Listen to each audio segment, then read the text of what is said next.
Assalamualaikum warahmatullahi wabarakatuh. Perkenalkan saya Aisyah Anggreni dari jurusan Pendidikan Masyarakat Reguler B 2019, Fakultas Ilmu Pendidikan Universitas Negeri Medan.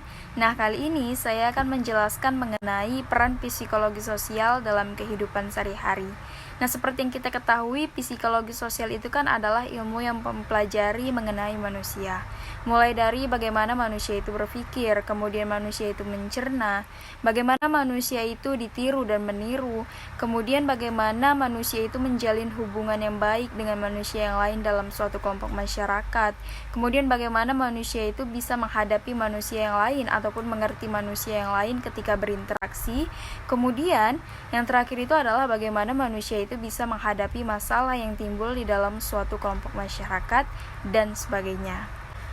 Nah, jadi dapat disimpulkan, peran psikologi sosial dalam kehidupan sehari-hari itu adalah memberikan gambaran kepada manusia mengenai menjalin hubungan yang ideal ataupun hubungan yang baik antar sesama manusia ataupun individu di dalam suatu kelompok masyarakat. Nah, kemudian psikologi sosial ini juga berperan dalam mencegah terjadinya konflik ataupun permasalahan-permasalahan yang timbul di dalam suatu kelompok masyarakat. Serta, kalaupun terjadinya konflik ataupun permasalahan di dalam suatu kelompok masyarakat, psikologi sosial ini dapat menemukan solusi-solusinya.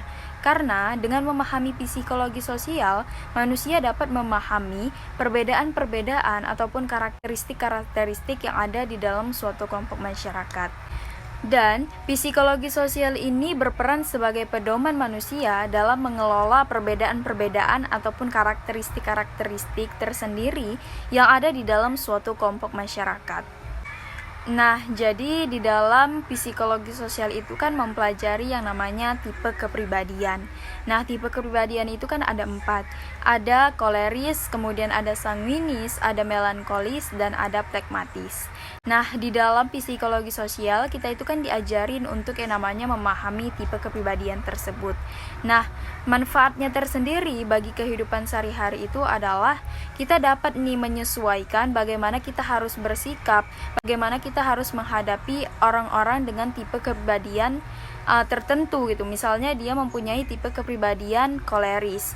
Nah, ketika dalam kehidupan sehari-hari saya sebagai mahasiswi, otomatis ketika terjadinya pembagian suatu kelompok dan saya sekelompok dengan orang yang bertipe kepribadian koleris, maka mungkin di situ dia akan berperan sebagai pemimpin. Maka di sini saya memahaminya karena memang dari apa yang saya pelajari, orang yang memiliki tipe kepribadian koleris ini adalah memang orang-orang yang suka memimpin, orang-orang yang suka mengatur dan sebagainya. Nah, ketika saya sudah mampu nih memahami tipe kepribadian orang lain, maka akan tercipta hubungan yang ideal ataupun hubungan yang baik antara sesama individu di dalam suatu kelompok masyarakat karena sudah adanya pemahaman-pemahaman karakteristik ataupun perbedaan-perbedaan yang ada di dalam suatu kelompok masyarakat. Nah, maka dari itu akan mencegah terjadinya konflik-konflik ataupun permasalahan-permasalahan karena memang di situ sudah ada yang namanya pemahaman-pemahaman antara individu ataupun antar sesama manusia yang ada di dalam suatu kelompok masyarakat tersebut. Nah, misalnya nih, saya tidak memahami tipe kepribadian setiap orang ataupun saya tidak mengaplikasikan psikologi sosial di dalam suatu kehidupan saya sehari-hari. Mungkin akan terjadi konflik-konflik ataupun permasalahan-permasalahan karena adanya kesalahpahaman. Nah, ketika saya tidak memahami nih tadi teman sekelompok saya adalah bertipe kepribadian koleris, maka saya akan komplain gitu. Kenapa jadi dia yang ngatur-ngatur? Kenapa jadi dia yang seolah-olah menjadi pemimpin gitu?